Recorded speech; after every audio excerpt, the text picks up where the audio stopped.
সেলিম, কাল তো একটু রান্না করতে হবে, মানে ইত্যাদিতে মসজিদে। হ্যাঁ কবে? কালকে? হ্যাঁ কালকে। কালকে তো একটু খালিদ ভাই বাসায় রান্না আছে। আচ্ছা, তোমাকে রান্না কি 3টার দিকে আসলে হবে না? তা হবে। মানে তোমাকে তো ইফতারে দেবে, তাই না? হ্যাঁ হ্যাঁ, আচ্ছা ঠিক আছে, তাহলে আমি আসবো না। কাল তো তোমার রান্না রয়েছে, তাহলে তুমি আসে তুমি 3 দিন ভিতরে এসে রান্না করলে 4 দিন ভিতরে কমপ্লিট। তারপর দেখা যাচ্ছে ইফতারির টাইম, ইফতারিতে লোক যাতে খাতে পারে সেভাবে রাঁধতে হবে। ঠিক আছে, আমি কালকে খালিদ ভাইয়ের বাসাতে রান্না করে আইছে, তারপর আপনার রান্না করে দেবো না? আচ্ছা ঠিক আছে, তুমি এক কাজ করো, তাহলে ওই লিস্টটা আমরা করে রাখি। আচ্ছা, লোক খাবে কয়জন? লোক খাবে 100, সে জায়গায় আমি 120 জন ধরে রাখিছি। তাহলে এক কাজ করেন ভাই, খাতা আর কলমটা নিয়ে আসেন, আমি লিস্ট করে দিচ্ছি। আচ্ছা ঠিক আছে, তাহলে আমি খাতা পেনটা নিয়ে আসি। সেলিম, কি ব্যাপার, কাজ কত রয়েছে? এই তো প্রায় হয়ে গেছে। প্রায় তো হয়ে গেল টাইম। আমারও হয়ে গেছে আল্লাহর রহমতে। তুমি যে প্যাকেট করার লোক ম্যানেজ করো, দেরি করে না, তাড়াতাড়ি যাও।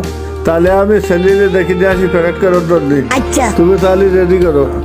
হাসান, হাসান, এ হাসান, হাসান তাড়াতাড়ি আয়, রান্না হয়ে গেছে, লোকজন ডাক দে, শিগগির আয়, প্যাকেট করতে হবে না? হয়ে গেছে আব্বা? হ্যাঁ তাড়াতাড়ি চল, প্যাকেট করতে হবে।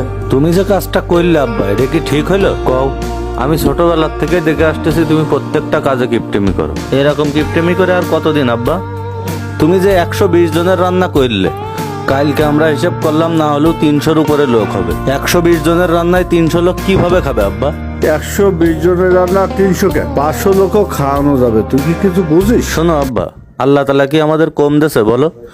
120 জনের রান্নায় যদি তুমি 500 প্যাকেট করো, আর ওই 500 প্যাকেটের ভিতরে যে পরিমাণ খাবার থাকবে, সেই খাবার খেয়ে কি কোনো রোজাদার ব্যক্তির পেট ভরবে? এরকম লোক দেখানো ইফতারি দেওয়ার থেকে না দেওয়াই ভালো। তোমার ইফতারি আয়োজন আমার পছন্দ হয়নি আব্বা, আমি যাতে পারবো না। শোন বাপ, রাগ করিস না, শোন এবারের মতো চল, যাইয়ে 120টি প্যাকেটই করবো, বেশি করবো না।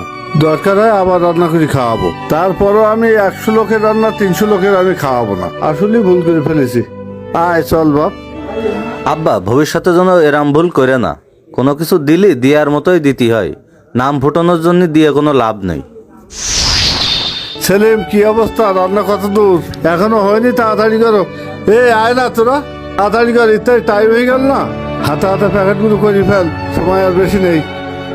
সেলিম, রান্না তো আল্লাহ ভালোই বরকত দিয়েছে, আশেপাশে প্রত্যেক ঘরে ঘরে দিয়ে দাও। আচ্ছা ঠিক আছে, দিয়ে দিচ্ছি। আর আমার কিন্তু রাখার দরকার নেই। ইফতারি খাওয়ানো